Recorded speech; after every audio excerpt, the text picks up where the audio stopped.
आवाज, चारों सूबों की आवाज, मेरी आवाज, मेरी आवाज। वोट को, वोट को, वोट को। हेलो,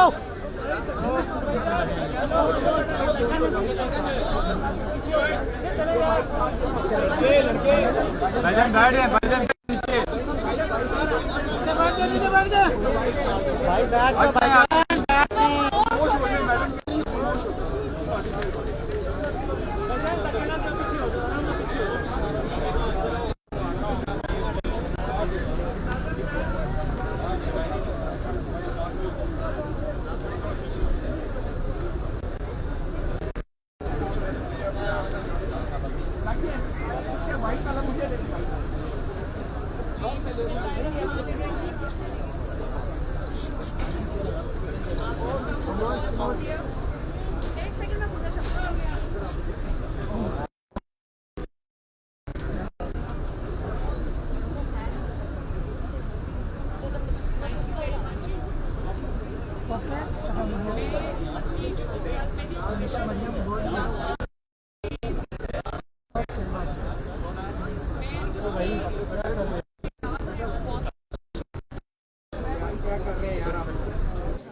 मेरा जो मुझ पर जो केस बनाया गया और जिसके नतीजे में मुझे सज़ा हुई इलेक्शन से पहले, 2018 के इलेक्शन से पहले अडयाला जेल में मैं और मेरे वालिद हम रहे। पनामा, मशहूर ज़माना जो पनामा केस था, उसमें जिसकी अपील की सुनवाई इस वक्त इस्लामाबाद हाई कोर्ट में हो रही है, तो उस सज़ा के बाद कुछ ऐसे शॉकिंग हकाइक मेरे सामने आए, कौम के सामने आए। एक सिटिंग जज इस्लामाबाद हाई कोर्ट में, इसी हाई कोर्ट के जज जिसके बाहर मैं अभी खड़ी हूँ, उन्होंने शॉकिंग रेवोल्यूशंस किए, शॉकिंग उन्होंने जो हकाइक हैं वो कौम के सामने रखे। शौकत अजीज सदीकी साहब ने ये स्टेटमेंट दिया ऑन रिकॉर्ड, बाहर से शायद वो खिताब कर रहे थे, उनकी वीडियो है। इसके बाद उन्होंने अपना सुप्रीम जुडिशल काउंसिल में दस्तखत के साथ उन्होंने अपना बयान हल्फी जमा कराया, और वो हकाइक आज मैं कौम के सामने अपने केस के तनाज़ुर में एक दफ़ा फिर रखना चाहती हूँ। और वो ये हैं कि उन्होंने कहा कि उस वक्त के डीजीसी जनरल फैज हमीद साहब, अब मेरी बात को बीप नहीं करना, जनरल फैज हमीद साहब उनके पास तशरीफ लाए और उनको कहा कि मरियम नवाज और नवाज शरीफ को आपने इलेक्शन से पहले बेल नहीं देनी, और अगर आपने उनको बेल दी तो मेरी 2 साल की मेहनत खराब हो जाएगी, बर्बाद हो जाएगी, जाया हो जाएगी। और फिर उनको ये कहा कि अगर उनको सजा हो जाती है, सजा हो जाएगी, तो उन्होंने ये कहा कि आपको कैसे पता है कि सजा हो जाएगी, आपको वर्डिक्ट का पहले से कैसे पता है? खुद चल के उनके घर गए। तो मैं आज ये बात मैंने अपनी दरखास्त में भी लिखी है, और मैंने ये कहा है क्योंकि इससे ये साबित होता है कि मेरा केस जो है वो पॉलिटिकली इंजीनियर्ड है। वो जनरल फैज हमीद साहब ने न सिर्फ ये कि उस केस को बनाया, उस केस को चलाया, उस केस में सजा दिलवाई जज बशीर के कोर्ट के थ्रू, और फिर उसके बाद यहां तक नहीं, उन्होंने इस बात को इंश्योर किया कि कोई ऐसा बेंच ना बने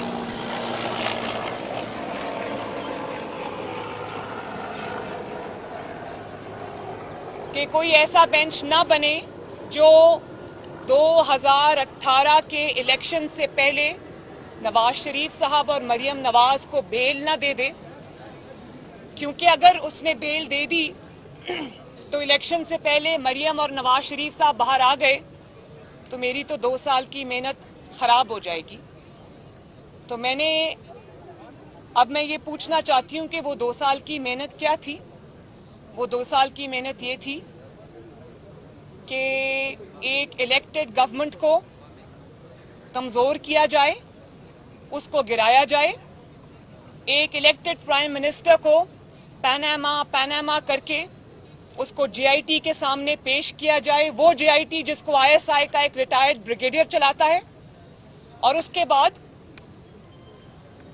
आप उसके खिलाफ आप फैसला देते, आप उसको पैनामा की बजाय इकामा पर निकालते, फिर आप इलेक्शन चोरी करते, जोड़ तोड़ करते, मुस्लिम लीग नून को कमजोर करने की कोशिश करते हैं, उसके जो जितने भी लीडरान हैं, उसके जो वर्कर्स हैं, उसके जो ओहदेदारान हैं, उनके ऊपर आप मुकदमे बनाते हैं, उनको कहते हैं कि मुस्लिम लीग नून को छोड़ दें और मुस्लिम लीग नून की तरफ से इलेक्शन ना लड़े, इंडिपेंडेंटली इलेक्शन लड़े, और जो आपकी बात नहीं मानते आप उनको सजा देते हैं, सजा के तौर पे आप उनको या तो हरवा देते हैं या उनके ऊपर आप मुकदमे बनवाते हैं, और उसके बाद आप ये कोशिश करते हैं कि इनको बेल ना मिले। तो मेरा तो ये जो मुकदमा है ये जनरल फैज साहब का बनाया हुआ है, उन्हीं का चलाया हुआ है, ये सजा भी उन्हीं के ईमा पर, उन्हीं की कोशिशों से दी गई है, इसलिए मेरा ये मुकदमा बिल्कुल स्टैंड नहीं करता। और मैंने अपनी दरखास्त में ये भी लिखा है कि कुछ जो पैनामा बेंच के जजेस थे वो हमारे खिलाफ दरखास्त गुजार बने। पाकिस्तान की 73 साल की तारीख में पहली मर्तबा ये हुआ, जब से नैब बना है कभी ऐसा नहीं हुआ। नैब का कानून ये कहता है कि अगर किसी के खिलाफ कोई रेफरेंस आता है तो जो नैब का चेयरमैन है वो उस रेफरेंस को देखता है, मीटिंग बैठती है, वो देखता है कि वो लीगली उसमें इतना दम है, वो उसको एग्जामिन करता है। लेकिन मेरे केस में, मियां साहब के केस में, नैब ने इस तकल्लुफ की कोशिश ही नहीं की, उन्होंने इस एक्सरसाइज से गुजरना मुनासिब ही नहीं समझा, क्योंकि ऑर्डर्स थे ऊपर से, तो उन्होंने बगैर देखे उन्होंने ये चीज जो है वो रेफरेंसेस उन्होंने दर्ज कर लिए। फिर हम पर मॉनिटरिंग जज भी बैठ गया, डे टू डे हमारी हियरिंग हुई और उसके नतीजे में हमें ये सजा हुई। तो 2 साल की मेहनत तो पूरी कौम के सामने आ गई। मैं कल आज मीडिया की रिपोर्ट्स भी पढ़ रही थी, कुछ अखबारात की रिपोर्ट्स पढ़ रही थी, तो मैं ये समझती हूँ कि मीडिया की मजबूरी है, मीडिया के ऊपर बहुत प्रेशर है, आप मेरी बातों को नहीं चला सकते।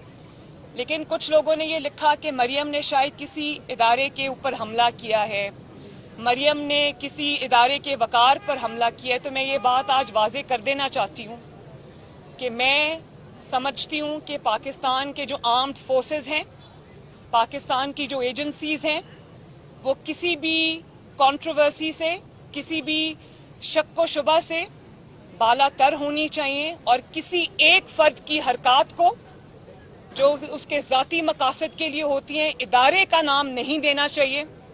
इदारा मुल्क का इदारा है, इदारा पाकिस्तान का इदारा है, वो किसी फर्दे वाहिद का इदारा नहीं है।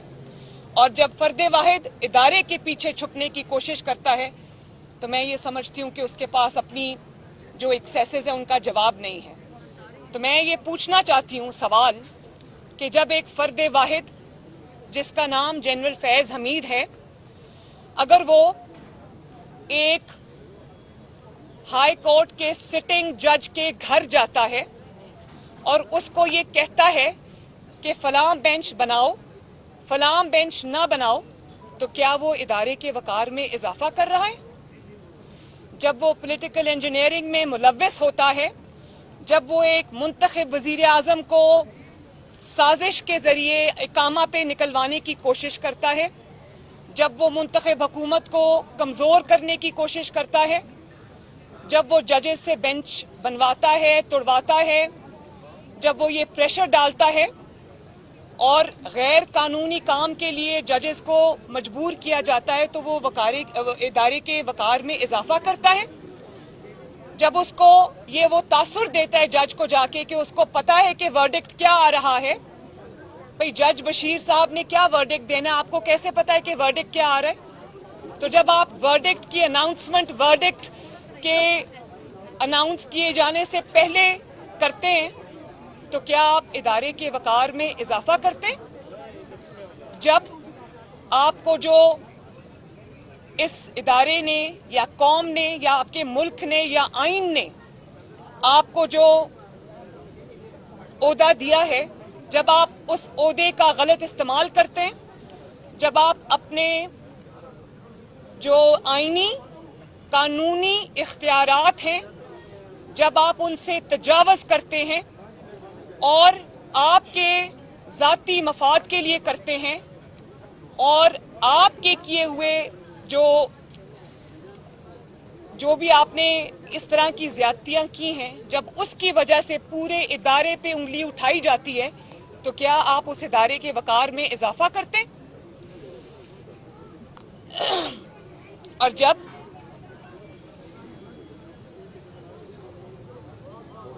तरक्की करते हुए पाकिस्तान को आप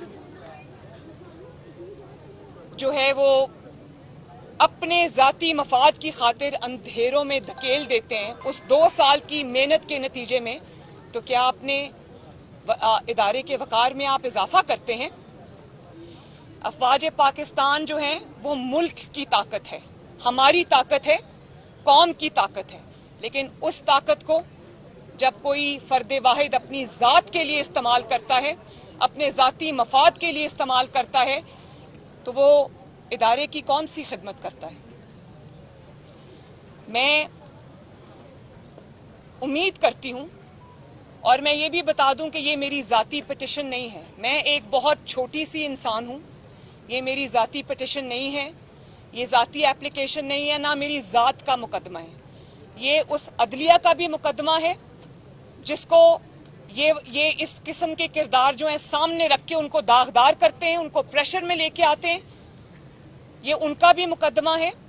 और देखें, साकिब निसार साहब एक मिसाल है, मैं उनका नाम यहाँ पर नहीं लेना चाहती थी, लेकिन क्योंकि अब तारीख में ये बातें जा रही हैं तो ये बात मैं कौम के सामने रखना चाहती हूँ कि साकिब निसार साहब से जो भी फैसले लिए गए दबाव में, मुझे नहीं पता था उन पर क्या दबाव थे और क्या उनकी कमजोरी थी जो इनके हाथ में थी, लेकिन जिस तरह से उन्होंने अदलिया का जो वकार है, तकद्दस है, उसको पामाल किया। नवाज शरीफ साहब को उन्होंने एक इस तरह का उनके साथ वो कर लिया कि उससे जाती रंजिश की बू आने लगी। बार बार जो भी मुकदमा होता था उसमें सजा नवाज शरीफ को होती थी और उनको ना सिर्फ ये कि ना अहल किया बल्कि पार्टी सदारत से हटा दिया।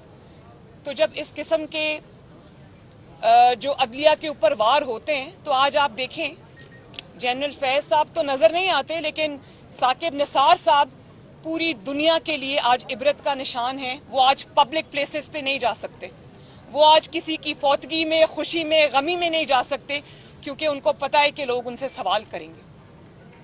तो इस तरह जब अदलिया का चेहरा दागदार किया जाता है, अब आप ये देखें, जस्टिस खोसा साहब, अजमत सईद साहब, इन्होंने जो बातें की, गॉडफादर कहा, उन्होंने सिसिलियन माफिया कहा, तो ये हमारे चेहरे पे दाग नहीं है, ये दाग जो हैं ये उनके अपने किरदार पे लगे हैं। तो ये पीछे कौन था, मैंने आज कौम के सामने ये बात वाजे कर दी। तो ये मीडिया की भी जंग है। आपने कल मेरी पिटिशन नहीं चलाई, आपने पिटिशन में से जो ऐसी बातें थी जिनको आप चला सकते थे आपने चला दी। मैं आपको कसूरवार नहीं कहती, मैं ये समझती हूँ कि आपके ऊपर बहुत प्रेशर्स हैं और इन्हीं प्रेशर्स की मैं आज बात कर रही हूँ। मैं ये चाहती हूँ कि ये प्रेशर्स हमेशा के लिए ना रहें। तो ये जंग आपकी भी है, ये जंग अदलिया के वकार की बहाली की भी है और ये जंग जो है ये वो जंग है जिसके नतीजे में मैं अब अदलिया जो है मैं इसका भी समझती हूँ कि ये इनका भी इम्तहान है। अगर ये अदलिया चाहती है कि इसी तरह प्रेशर्स में ये फैसले इनसे लिए जाते रहें, मैं अभी सुप्रीम कोर्ट के जजेस का हवाला दूंगी। उनकी जो मीटिंग में कोर्ट के रिपोर्टर्स के थ्रू चीजें बाहर आई, उन्होंने खुद इस पे तशवीश का इजहार किया है कि ये जो परसेप्शन है वो जड़ पकड़ रहा है कि जजेस के ऊपर प्रेशर्स हैं और जजेस प्रेशर्स में फैसला करते हैं। तो उसमें आइन और मुल्क में आइन और कानून की हुक्मरानी नहीं होती, जिसमें इस तरह के प्रेशर्स एग्जर्ट किए जाते हैं, तो उस मुल्क का फिर वही हाल होता है जो 2 साल की मेहनत के नतीजे में आज 4 साल बाद पाकिस्तान का हाल है। तो 2 साल की मेहनत से पहले का तरक्की करता हुआ पाकिस्तान आप देख लें और 2 साल की मेहनत के बाद आज का पाकिस्तान आप देख लें तो आपको बिल्कुल ऐसा लगेगा कि पाकिस्तान किसी जंग से गुजर के आया है। की करता हुआ पाकिस्तान अब बिल्कुल तनज़्ज़ुली करता हुआ पाकिस्तान है और उसी 2 साल की मेहनत का नतीजा है कि पाकिस्तान मुल्क के अंदर महंगाई का शिकार है और मुल्क के बाहर तन्हाई और रसवाई का शिकार है। ये उसी 2 साल की मेहनत का नतीजा है। और आज मैं पूछना चाहती हूँ कि ये पेंडोरा पेपर्स और ये जो बाकी इतने बड़े बड़े स्कैंडल्स आ रहे हैं, तो आज कहाँ है JIT? आज कहाँ है वो दरखास्त गुजार? उसको कौम ढूंढ रही है। जो JIT जो पैनामा साजिश केस को लेकर गया था, पैनामा पेपर्स को लेकर गया था अदालत में, आज कौम उस दरखास्त गुजार को ढूंढ रही है और आज कौम उस जस्टिस खोसा को भी ढूंढ रही है जिन्होंने इमरान खान साहब को कहा था कि लाएं दरखास्त मेरे पास, हम सुनते हैं, क्योंकि दरखास्त का फैसला तो पहले ही हो चुका हुआ था। तो आज कहाँ है वो JIT जिसको एक रिटायर्ड ब्रिगेडियर चलाता था? उनके सामने विटनेस हूं। जब मैं JIT के सामने पेश हुई तो मुझसे सब सवाल उस रिटायर्ड ब्रिगेडियर ने किए, बाकी लोग डमी बन के बैठे हुए थे। ना नैब के नुमाइंदे ने कोई सवाल किया, ना बाकियों ने कोई सवाल किया, वो दबे हुए बैठे हुए थे। सब JIT को जो ड्राइव कर रहा था वो रिटायर्ड ब्रिगेडियर था, रिटायर्ड ISI का, और पीछे से जनरल फैज साहब कर रहे थे। तो आज बताएं मुझे, आज कहाँ है वो पैनामा बेंच? आज कहाँ है वो नैब जिसने डे टू डे हमारा केस चलाया, नवाज शरीफ साहब का केस चलाया, कई सैकड़ों पेशियां हमने भुगती? तो आज कहाँ है वो सब? आज वो माहौल क्यों नजर नहीं आ रहा? जब आपसे सवाल होता है तो आप ये कहते हैं कि मैं हिसाब नहीं दे सकता, क्योंकि अपने जो दिए गए तोहफे हैं उनका हिसाब नहीं दे सकता क्योंकि गैर मुल्की सरबराह नाराज होते हैं। भैया आप गैर मुल्की सरबराहों को छोड़ दें, वो नाराज होते हैं, कम से कम ये तो बता दें कि आपने कौन से तोहफे लेके जेब में डाले। और आज जब आपके सामने इतने बड़े बड़े स्कैंडल्स आए हैं तो आप मुझे ये बताएं कि वो स्कैंडल्स जो हैं उसके लिए आपने अपने जो कौन सा वो है जिसको इन्होंने टास्क दिया अकाउंटेबिलिटी का, इंस्पेक्शन कमीशन, जिस इंस्पेक्शन कमीशन को आप खुद चला रहे हैं, वो इंस्पेक्शन कमीशन आपकी ATMs के बारे में क्या तहकीकात करेगा? तो आज वो मेहनत हमें कहीं नजर नहीं आ रही। और जब इमरान खान साहब ये कहते थे, हम सुन के कान पक गए कि नवाज शरीफ अंपायर को साथ मिला के खेलता है। मेरी इस दरखास्त के जरिए आज कौम पर वाजे हो गया कि इमरान खान साहब ने अंपायर को साथ मिलाकर मुंतखब हुकूमत को गिराया, उसके खिलाफ साजिश की। पहले उसको भी 2014 से वो शुरू हुए, धरनों से जो बात शुरू हुई, और उसके बाद आज तक वो अंपायर को साथ मिला के खेलते हैं और उस अंपायर का नाम है जनरल फैज हमीद। तो मुझे इन बातों का जवाब चाहिए। और ये बात जब कहते हैं हम ये बात जब कहते थे तो कहते थे कोर्ट में क्यों नहीं लेके जाते, नाम क्यों नहीं लेते? आज मैंने नाम भी ले लिया और कोर्ट में भी ले गई। तो आप कोई सवाल है तो करें। मैडम ये बताएं कि जिस तरह इमरान खान ने पैनामा पेपर्स को कोर्ट में लेकर गए थे, क्या मुस्लिम लीग नून पेंडोरा बॉक्स और पेंडोरा पेपर्स को कोर्ट में लेकर जाएंगे? देखिए, मुझे तो इंतजार है कि जस्टिस खोसा साहब आएं और मुझे कहें। इमरान खान साहब ऑन रिकॉर्ड हैं, मुझे तो जस्टिस खोसा ने नहीं कहा कि आओ और लेके आओ पैनामा पेपर्स, मैं फैसला करता हूँ, पेंडोरा पेपर्स लेके आओ। जी कयूम सदीकी साहब जी। अच्छा, आपने भी जनरल फैज का नाम लिया, आपने चलाया? आप कोर्ट में तो आई हैं, क्या आप कमर जावेद बाजवा साहब को ये तमाम चीजें लिख के भिजवाएंगी कि आपका एक ऑफिसर इस तरह डेमोक्रेसी के खिलाफ मैनिपुलेट करके और साजिश करता है? मेरा ख्याल है कि मेरी पिटिशन में हर चीज सामने आ चुकी है और उसका सही होने का सबूत ये है कि जब ये इल्जामात जनरल फैज हमीद साहब पर लगे, वो DGC थे और इल्जामात लगाने वाले जो हजरत थे वो सिटिंग हाई कोर्ट के, इस्लामाबाद हाई कोर्ट के जज जस्टिस शौकत अजीज सिद्दीकी थे और जिस शख्स के बारे में वो इल्जामात लगे वो शख्स इस पाकिस्तान का 3 दफा का मुंतखब वजीर आजम था और इस पाकिस्तान की सबसे बड़ी पार्टी का आज भी सरबराह है। तो ये कोई नॉन सीरियस एलिगेशंस नहीं थे, ये कोई ऐसी बात नहीं थी जिसको कारपेट के नीचे स्वीप कर दिया जाता या जिस पे आंखें बंद कर दी जाती। मैं ये समझती हूं कि अगर इन इल्जामात में सच्चाई ना होती तो आज तक न सिर्फ ये कि उसकी तरदीद आ चुकी होती बल्कि पूरी कौम तरदीद को सुन भी लेती। तो तब भी तरदीद नहीं की गई क्योंकि वो बात सच थी। आज भी 3 साल गुजरने के बावजूद उसकी तरदीद नहीं हो सकी। तो क्योंकि एलिगेशंस इररिफ्यूटेबल हैं, हकायक कौम के सामने हैं, गवाहियां कौम के सामने हैं और मैं ये भी उम्मीद करती हूं कि इस अदालत से जिसके आगे मैंने ये पिटिशन रखी है या ये एप्लीकेशन रखी है मुझे इंसाफ मिलेगा। और हर इंसाफ जो है वो कहते हैं कि ना सिर्फ होना चाहिए बल्कि होते हुए नजर भी आना चाहिए। कौम को नजर आना चाहिए कि जस्टिस शौकत अजीज साहब को भी बुलाएं, उनसे हल्फ लें कि जो उन्होंने बात की है उस पे वो क्या कहते हैं और जनरल फैज हमीद साहब को भी कटहरे में खड़ा करें, उनसे पूछें, उनसे भी हल्फ लें कि वो कहें कि मैं अल्लाह ताला को हाजिर नाजिर जान के कहता हूं कि मेरे खिलाफ ये इल्जामात झूठ हैं। और अगर झूठ होते तो बहुत पहले तरदीद आ चुकी होती क्योंकि ये कोई बच्चों का खेल नहीं था।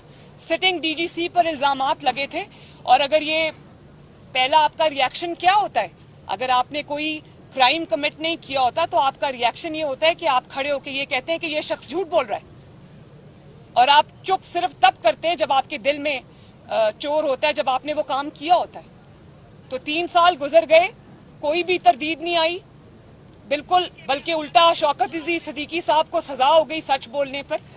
तो ये मैं एक्सपेक्ट करती हूँ कि इस अदालत से मुझे इंसाफ मिलेगा और डीजीसी साहब को भी यहाँ और जो अब डीजीआईएस आए हैं उनको भी खड़ा करेंगे, उनसे हल्फ लेंगे, वो अल्लाह ताला को हाजिर नाजिर जान के अपनी बात करेंगे।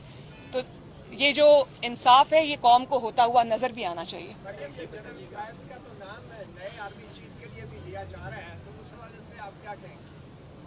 देखिए ये बहुत कबल अज़ वक्त बात है। जो शख्स इस किस्म की कार्रवाइयों में मुलव्वस रहा हो उसका एहतसाब होना चाहिए, उसको बल्कि इतने बड़ी उनकी ग्लेयरिंग चीजें शायद 73 साल की तारीख में कभी नहीं मिलती, तो अब तो उनका एहतसाब होना चाहिए। ये इस किस्म के शख्स को कोई और ओहदा दे देना और वो भी इतना इम्पोर्टेंट ओहदा देना, ये मैं समझती हूँ कि ये कौम के मुंह पे तमाचा है, आइन और कानून की हुकूमत के मुंह पे तमाचा है। बार बार आप कर लें।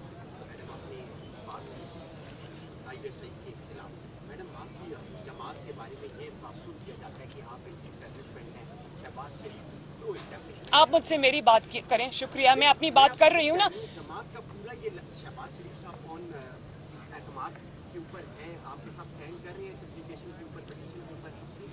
आप मुझसे थैंक यू ये जमात की बात नहीं है, ये मेरी पिटिशन की बात है जो मेरी ज़ात और नवाज शरीफ साहब से रिलेटेड है और नवाज शरीफ साहब और मैं समझते हैं कि ये बात बिल्कुल सच है और ये हमारी अपना जंग है, हमारी अपना केस है, हम लड़ रहे हैं ना, जमात को बीच में ना लाएं। आपने शौकत सिद्दीकी साहब के बयान को बनाया है अपनी एप्लीकेशन में, ये सिर्फ आपके पास ये बयान ही है या कुछ वीडियोस थी जैसे इसाक डार साहब दरिया के पार बैठे कह रहे हैं कि मेरे पास ऐसी वीडियोस हैं जो धमाकेदार हैं, और आज आपने जो बयान किया आपने आज से कुछ अर्से पहले कहा था कि आर या पार की सिचुएशन पे मैं जा रही हूँ, क्या आर या पार आज हो गया या कोई इसके बाद भी कोई ट्रेलर आना या ये सिर्फ ट्रेलर है कोई अभी? देखिए शौकत अजीज सिद्दीकी साहब की गवाही कोई छोटी गवाही नहीं है, ये कोई ऐसे शख्स की गवाही नहीं जिसको दुनिया जानती नहीं थी और ये गवाही उन्होंने तब दी थी जब वो सिटिंग हाई कोर्ट के जज थे, सिटिंग जज ने दी थी, किसी आम इंसान ने नहीं दी।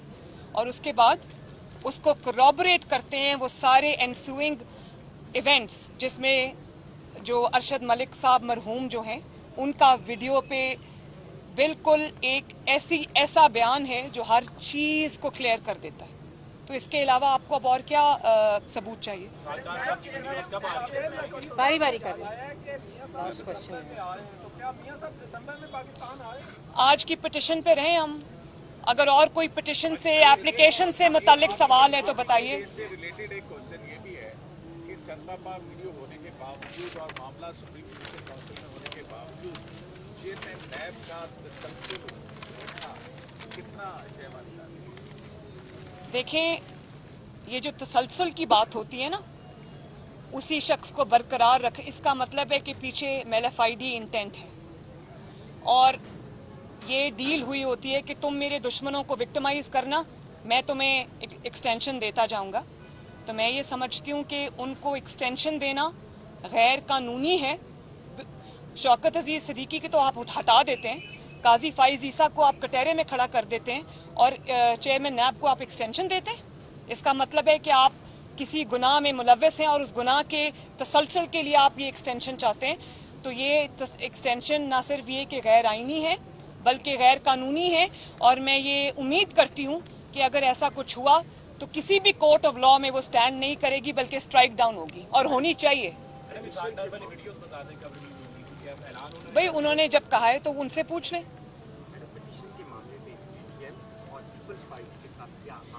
थैंक यू वेरी मच जी, सवाल खत्म हो गए आपके। Thank you so much. जी आपके ठीक है।